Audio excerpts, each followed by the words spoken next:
अस्सलामुअलैकुम। आज मैं आपकी खिदमत में हाजिर हूँ क्लास 8वीं के उर्दू ग्रामर के एक उन्वान के साथ, जिसका नाम है इसमें इल्म की अक़साम। इसमें मारिफा की अक़साम में से एक किस्म है। आज हम इसमें इल्म की अक़साम के बारे में सिखाएंगे। इसमें इल्म की 5 अक़साम हैं, जिसमें इसमें इल्म की पहली किस्म का नाम खिताब, दूसरी किस्म का नाम तखल्लुस, तीसरी किस्म का नाम लक़ब, चौथी किस्म का नाम कुनियत और 5वीं किस्म का नाम उर्फियत है। आज हम इस लेक्चर में तमाम इक़साम को अच्छे से समझाएंगे। पहली किस्म जो कि खिताब है, वो एजाज़ी नाम जो किसी शख्स को इल्मी या कौमी खिदमत सरंजाम देने पर हुकूमत की तरफ से दिया जाए, खिताब कहलाता है। मतलब वो नाम जो आपको हुकूमत दे आपके एजाज़ के तौर पर, आपकी किसी खिदमत के जो है सिले में, तो वो आपका खिताब कहलाएगा। देखें, शमसुल उलमा मौलवी नज़ीर अहमद ने इस्लाही नॉवल लिखे। अब मौलवी नज़ीर अहमद तो इनका असल नाम है शमसुल उलमा। ये वो एजाज़ी नाम है जो इन्हें हुकूमत ने दिया, जिसे हम खिताब कहेंगे। इसी तरह रुस्तम ज़मा, गामा एक मशहूर पहलवान थे। अब गामा तो इनका असल नाम है, रुस्तम ज़मा इनका एजाज़ी नाम है जो इन्हें हुकूमत ने दिया, जो इनका खिताब है। इस तरह रुस्तम ज़मा, गामा एक मशहूर पहलवान थे, इनकी मशहूर पहलवानी पर इन्हें रुस्तम ज़मा का खिताब दिया गया हुकूमत की तरफ से। इसी तरह हम अपनी तीसरी मिसाल लेते हैं।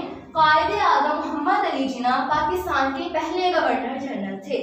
मोहम्मद अली जिन्ना इनका असल नाम, कायदे आज़म इनका खिताब जो इन्हें हुकूमत ने दिया। इसी तरह फील्ड मार्शल अयूब खान एक कौमी रहनुमा थे।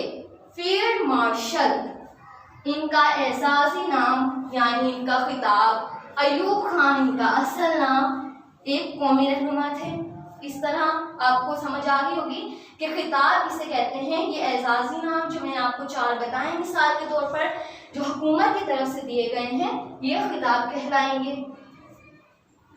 हुकूमत पाकिस्तान खिताबात के बजाय इल्मी या कौमी खिदमत सरअंजाम देने वालों को एजाज़ अता करती है, जैसे निशान हैदर, हिलाल जुर्रत, सितारा खिदमत, तमगा पाकिस्तान वगैरह। इस तरह से हुकूमत पाकिस्तान ये एजाज़ देती है। तो आपको समझ आ गया होगा कि खिताब किसे कहा जाता है। दूसरी किस्म हमारी है तखल्लुस। वो मुख्तसर और फर्जी नाम जो शौरा अपने कलाम में असल नाम की जगह इस्तेमाल करते हैं, वो इनका तखल्लुस कहलाता है।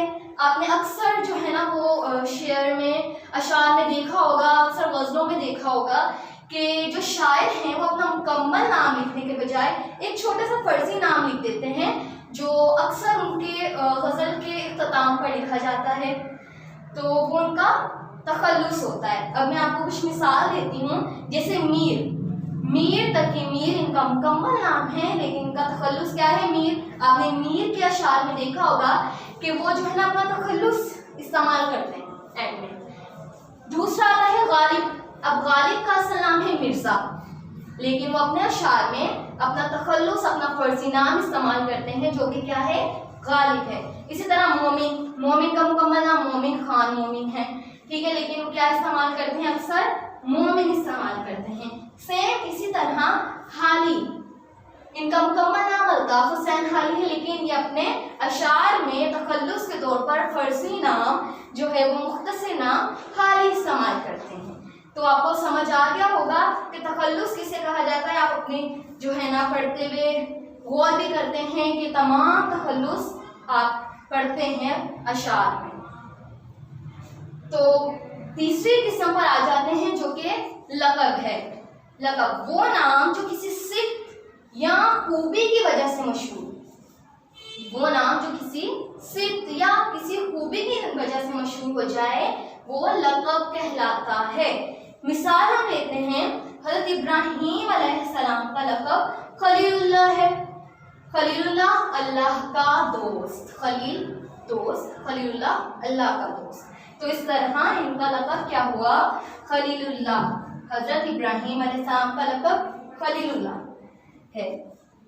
अच्छा, हजरत खालिद को सैफुल्लाह कहते हैं। हजरत खालिद इनका असल नाम है, सैफुल्लाह इनका लक़ब है।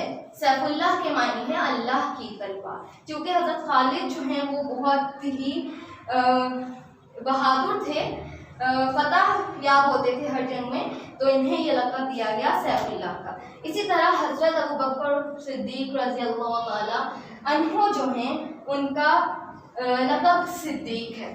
उनका असल नाम हजरत अबू बकर जो रज़ियल्लाहु ताला अन्हु हैं उनका लक़ब सिद्दीक़ है। तो ये सिद्दीक़ उनको लक़ब दिया गया उनकी सच्चाई पर। सिद्दीक़ मतलब सच्चा। तो हजरत उस्मान रज़ियल्लाहु ताला अन्हु को ज़ुरुन नूरैन कहते हैं। ज़ुरुन नूरैन का मतलब है दो नूरों वाला।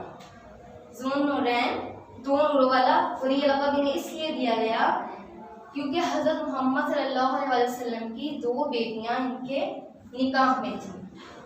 तो ये तीन जो हैं वो हमारी इक़साम मुकम्मल होती हैं आज की वीडियो में।